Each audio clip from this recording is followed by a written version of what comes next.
నమస్తే మిత్రులారా, నాకు ఈ మధ్యకాలంలో ఒక 10-15 రోజుల నుంచి చాలామంది ఫోన్లు చేస్తూ ఉన్నారు. చాలామంది ఫోన్లు చేస్తూ నువ్వు ఎందుకు మంగ్లీ అంశం మీద మాట్లాడతలేవు, మంగ్లీ ఒక అట్టడుగు వర్గం నుంచి వచ్చింది కదా, ఒక కళాకారిణి కదా అని చెప్పేసి చాలామంది నన్ను అడగడం జరిగింది. నేను ఒకటే చెప్పిన, ఆమెకు పాట పాడించుకొని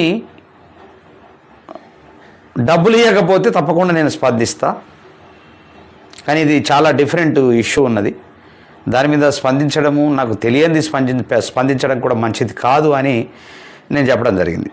వాస్తవానికి మంగ్లీ అంటే ఒక 10 ఏళ్ళ నుంచి ఒక గాయకురాలిగా, ఒక యాంకర్గా, ఒక నటిగా అనేక స్టేజీ ప్రోగ్రామ్స్లలో కూడా పర్ఫార్మ్స్ చేసుకుంటూ ఎంతోమంది మన్నలను అందుకున్నటువంటి మంగ్లీ, రాయలసీమ ప్రాంతానికి చెందినటువంటి మంగ్లీ మరి అట్టడుగు వర్గం నుంచి, ఒక ఎస్టీ లంబాడా కులం నుంచి పుట్టుకొచ్చి, ఒక పేద కుటుంబం నుంచి పుట్టుకొచ్చి V6లో మంగ్లీగా అవతారం ఎత్తి, అంటే సత్యవతి ఉన్నటువంటి మంగ్లీగా అవతారం ఎత్తి ఒక ప్రోగ్రాం చేసి, ఆ తర్వాత అంచెలంచెలుగా ఎదుక్కుంటూ అనేక పాటలు చేసి ఇవాళ తెలంగాణ ఫోక్ సాంగ్స్, అటు బతుకమ్మ కావచ్చు, ఇంకా ఇతరత్ర అనేకం ఉన్నాయి, దాని మీద అనేక పాటలు చేసి ఎంతోమంది మన్నలను అందుకొని ఇలా ఒక ఫేమస్ సింగర్గా ప్రజల గుండెల్లో నిల్చున్నటువంటి వ్యక్తి మంగ్లీ. ఇంతవరకు బాగానే ఉన్నది. కానీ మొన్నటిదాకా మంగ్లీ ఒక అద్భుతమైన సింగర్, ఒక గాయని, ఆమె పాట పాడితే కొన్ని మిలియన్ల వ్యూస్ వస్తాయి అనేటటువంటిది ఒక విధానం చూసినాం. కానీ ఇప్పుడు మంగ్లీ 150 నుంచి 200 కోట్ల రూపాయల వివాదంలో చిక్కుకుపోయింది. ఆ వివాదం ఏంటంటే ఇప్పటిదాకా నేను చూసిన కాడికి ఈ సుబ్బు అనేటటువంటి వ్యక్తి మంగ్లీ మీద ఆరోపణలు, మంగ్లీ ఏమో సుబ్బు మీద ఆరోపణలు భయంకరంగా కొనసాగుతున్నాయి. ఏ ఛానల్ చూసినా క్లారిటీ లేదు. ఫస్ట్ ఆఫ్ ఆల్ క్లారిటీ లేదు. ఒకరి మీద ఒకరు ఆరోపణలు చేసుకోవడం, కేసులు పెట్టుకోవడం తప్ప క్లారిటీ అయితే నాకు కనిపించలేదు. క్లారిటీ అంటే మంగ్లీ నేను అసలే దాంట్లో ఇన్వాల్వ్మెంట్ కాలేదు, నాకు సంబంధం లేదు, నా పేరు వాడుకున్నారేమో, నా తమ్ముడిని బలి చేసిండ్రు, ఆ మధు అనేటోడు మాకు చుట్టమే కావచ్చు, మాకు దగ్గర బంధువే కావచ్చు, కానీ మాకు సంబంధం లేని విషయంలో మమ్మల్ని లాగుతున్నారు అనేటటువంటిది ఈమె చెప్తే, ఈ సుబ్బు అనేటటువంటి అడ్వకేటు ఆయన కూడా ఆల్రెడీ ఎవరైతే బాధితులు ఉన్నారో ఆ బాధితులను తీసుకొచ్చుకొని ఆల్రెడీ వాళ్ళతో ప్రెస్ మీట్లు పెట్టుకుంటూ వాళ్ళతో మాట్లాడించుకుంటూ పోతా ఉన్నటువంటి సందర్భం మనకు కనిపిస్తుంది. దాంట్లో ఒక దర్శకుడు, తర్వాత ఒక సంగీత దర్శకుడు, ఇంకొక సంగీత దర్శకుడు, వీళ్ళందరి యొక్క మీటింగులు, వీళ్ళ డిస్కషన్లు, సెటిల్మెంట్లు ఈ రకరకాలుగా జరిగినాయి. వాళ్ళందరూ కూడా ఇప్పుడు బయటకు వచ్చి మాట్లాడుతూ ఉన్నటువంటి సందర్భాలు అయితే మనం చూస్తూ ఉన్నాం. నిజంగా దురదృష్టం ఏంటంటే మంగ్లీ కూడా చాలా పొరపాటు చేసింది, ఇప్పటికి కూడా పొరపాటు చేస్తూనే ఉంది. అంటే తెలిసి చేస్తుందో తెలియక చేస్తుందో నాకు అది తెలియదు. ఇలా అటు తమిళనాడులో కావచ్చు, ఇటు తెలంగాణలో కావచ్చు, అంటే ఆంధ్రప్రదేశ్ తెలంగాణలో కావచ్చు, అంటే తెలుగు టాలీవుడ్ ఇండస్ట్రీ కావచ్చు, అటు బాలీవుడ్ కావచ్చు, ఇటు కర్ణాటక కావచ్చు, ఇటు తమిళనాడు కావచ్చు, ఏ ఇండస్ట్రీని ఆయన తీసుకున్నా ఎంతోమంది సింగర్లను చూసాను నేను. ఎస్పి బాలసుబ్రహ్మణ్యం గారి నుంచి చిత్రమ్మ నుంచి, జానకమ్మ నుంచి, సుశీలమ్మ నుంచి ఎంతోమంది సింగర్లను చూసినాం. ఎంతోమంది అద్భుతమైన పాటలు, 1000 పాటలు పాడినటువంటి చరిత్ర ఎంతోమంది సింగర్లకు ఉన్నది. కానీ ఇలాంటి వివాదమైనటువంటి దాంట్లో ఎవరు చిక్కుకోలే, అలాంటి వైపు పోలే. వాస్తవానికి ఎంతో అద్భుతమైన సింగర్లను చూసిన నేనైతే. కానీ ఈ అమ్మాయి అద్భుతంగా ఆమెకు అవకాశం వచ్చినప్పుడు ఒకవైపు జగన్ పార్టీకి పాట పాడి కొంత రాజకీయం చేసి ఆ తిరుపతి బోర్డు మెంబర్గా ఉండి రకరకాలుగా వివాదాల్లో చిక్కుకుంటూ చివరకు 150 నుంచి 200 కోట్ల రూపాయల స్కామ్లో ఇలా చిక్కుకున్నది. నిజంగా మంగ్లీ గారు, నేను ఒకటే చెప్తా ఉన్నా మీకు, మీరు నిజంగా నిర్దోషి, మీకు తెలియకుండా జరిగింది అనేటటువంటిది ఏదైనా ఉంటే తప్పకుండా వీళ్ళ ఈ బాధితుల పక్షాన నిలబడి మీరు మాట్లాడవలసినటువంటి బాధ్యత ఉంటుంది. కానీ బాధితుల పక్షాన మాట్లాడకుండా నేనెందుకు మాట్లాడతా అనేటటువంటిది ఏదైతే మాట్లాడుతున్నావో అది తప్పకుండా నీ మెడకు తప్పకుండా చుట్టుకుంటుంది, పాము చుట్టుకున్నట్లు. అది గమనించట్లేదు. ఉట్టిగేదో మాటలు మాట్లాడుకుంటావు, తెలిసి మాట్లాడుతుందో తెలియక మాట్లాడుతుందో నాకు అది తెలియదు. నేను చాలా అనేక వీడియోలు చూసినా, ఆమె వాయిస్ కూడా విన్నా. నిజంగా మీకు తెలిసి జరిగితే తప్పకుండా క్షమాపణ అడిగి ఆ వివాదం ఏదైతే జరుగుతున్నదో, ఎవరిదైతే డబ్బులు ఉన్నాయో వాళ్ళందరికీ వాపస్ ఇప్పించేటటువంటి ప్రయత్నం అని చెయ్యి. లేకపోతే వాళ్ళ పక్షానన్నా నిలబడు, ఒకవేళ నీకు ఎలాంటి సంబంధం లేకపోతే.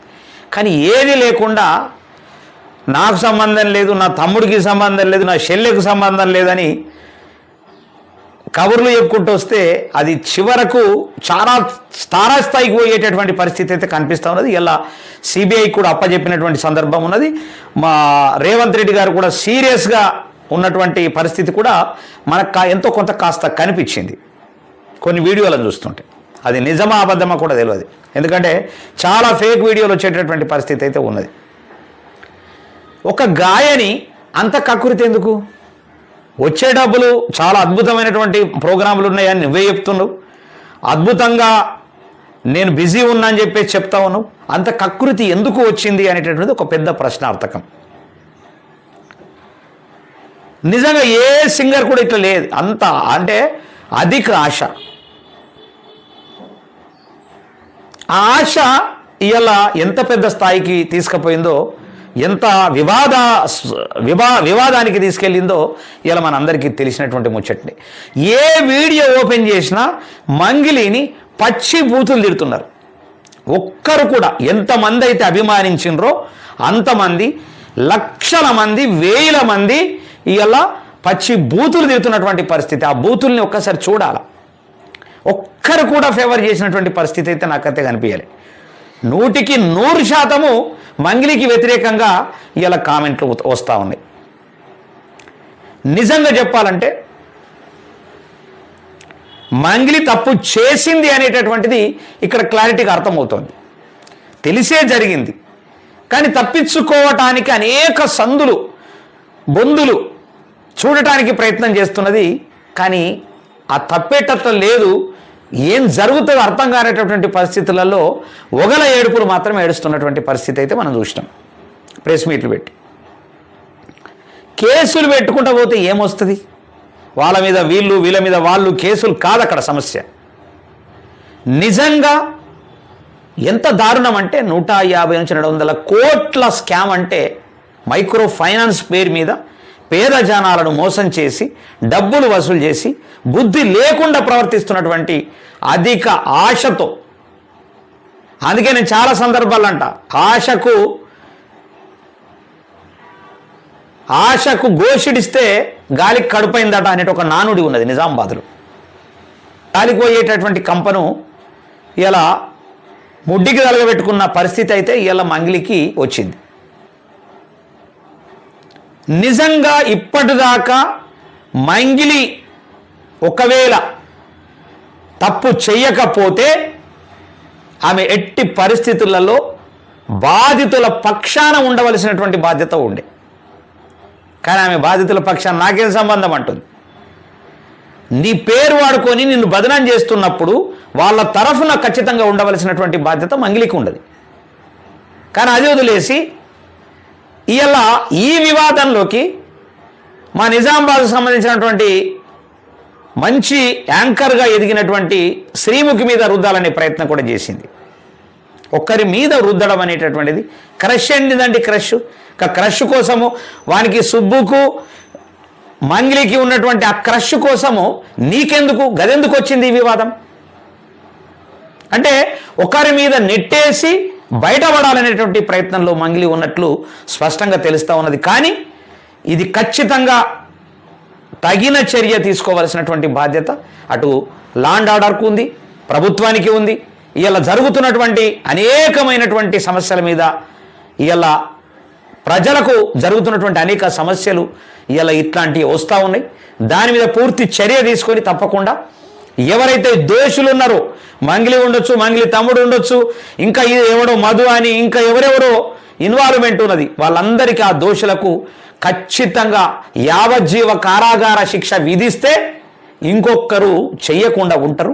మరి అటువైపు ఖచ్చితంగా ప్రభుత్వం కావచ్చు, అదేవిధంగా మరి లా అండ్ ఆర్డర్ కావచ్చు, తప్పకుండా చర్యలు తీసుకోవాల్సినటువంటి బాధ్యత ఉన్నది. ఎవరు శిక్ష, అది సుబ్బు కావచ్చు, ఆడెవడన్నా కావచ్చు, ఎవడైనా ఖచ్చితంగా ఈ తెలంగాణకొచ్చి ఈ తెలంగాణ సమాజాన్ని మోసం చేసుకుంటా, దగా చేసుకుంటా, కుట్రలు చేసుకుంటా, మొత్తం టోటల్గా సంపాదించుకుంటా, ఎంజాయ్ చేసుకుంటా, మొత్తం పేద ప్రజల మీద పడుతున్నటువంటి వీళ్ళ దుర్మార్గులను తప్పకుండా శిక్షించవలసినటువంటి బాధ్యత ప్రభుత్వం మీద ఉన్నది, లా అండ్ ఆర్డర్ మీద ఉన్నది. అది చెయ్యకపోతే ప్రతి ఒక్కరు విచ్చలవిడి తత్వంతో ఖచ్చితంగా మోసం చేస్తూ ఉంటారు, ప్రజలను మోసం చేసి బతుకుతారు, తప్పకుండా ఎంజాయ్ చేస్తారు. ఇలా మంగిలి కావచ్చు, పొంగిలి కావచ్చు, ఎవరైనా కావచ్చు, ఆ ఎవరైతే ఏమున్నది, ఆమె గొప్ప సింగర్ అయితే ఎవరికి సింగరు?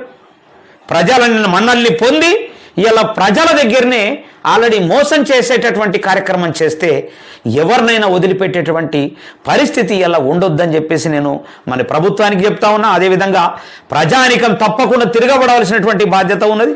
అదేవిధంగా ఎవరైతే బాధితులు ఉన్నారో వాళ్ళు నిజంగా బాధితులైతే మాత్రం తప్పకుండా, ఎందుకంటే ఫేకు బాధితులను తీసుకొస్తున్నాడు అనేటటువంటిది కూడా ఒక మాట నేను కొన్ని వీడియోలు చూసిన.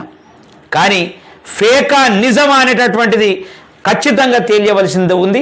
ఒకరి మీద ఒకరికి కేసులు పెట్టుకోవడము, ఒకరి మీద ఒకరు ఉట్టిగా ఊరికే మాట్లాడుకోవడము, మీడియా పరంగా ఫేమస్ కావడం అనేటటువంటిది పక్కకు పెట్టి తప్పకుండా తగిన శిక్ష విధించవలసినటువంటి బాధ్యత ఖచ్చితంగా ప్రభుత్వం మీద ఉన్నది. అదేవిధంగా సిఐడి మీద ఆధారపడి ఉన్నది, లా అండ్ ఆర్డర్ మీద ఆధారపడి ఉన్నది. తప్పకుండా అటువైపు ఆలోచించాలా. మంగిలి కానీ ఎవరైనా సరే, ఎంత పెద్ద గొప్పోళ్ళైనా ఇలాంటి వ్యవహారం చేస్తుంటే శిక్షించవలసిందే. కానీ వాస్తవానికి ఒక పేద కుటుంబం నుంచి వచ్చి ఇలా ఒక గాయనిగా ఎదిగి కేవలం 10 ఏళ్ళనే మరి చాలా వివాదాలకు ఆమె ఆల్రెడీ బలవుతున్నటువంటి పరిస్థితి ఉన్నది. జాగ్రత్త పడాల్సినటువంటి బాధ్యత కూడా ఉన్నది. ఆ బాధ్యత లేకపోతే ఖచ్చితంగా తప్పు చేస్తే మాత్రం తప్పకుండా శిక్ష మాత్రం అనుభవించవలసినటువంటి పరిస్థితి ఇవాళ స్పష్టంగా కనిపిస్తున్నది. ఖచ్చితంగా దాని మీద పునరాలోచించుకోవాలా. మంగిలి లాంటి వాళ్ళు కావచ్చు, ఇంకా ఇతరత్ర సింగర్లు కావచ్చు, ఇంకా ఎవరైనా సరే, మ్యూజిక్ డైరెక్టర్లు కావచ్చు, ఇంకా ఇతరత్ర డైరెక్టర్లు కావచ్చు, ఎవరైనా సరే చాలా జాగ్రత్తగా ఉండాలా, జాగ్రత్తగా చేయవలసినటువంటి బాధ్యత ఉన్నది. ఇలా కళాలోకానికి మాయని మత్సగా ఇలా తీసుకొచ్చినటువంటి మంగిలి కూడా కళాలోకానికి క్షమాపణ కూడా చెప్పాలి. కళాలోకానికి క్షమాపణ చెప్పాలి. ఇలా మేము లేమా, నువ్వు ఎప్పుడు వచ్చినావు, మొన్న వచ్చిన దానికి ఇంత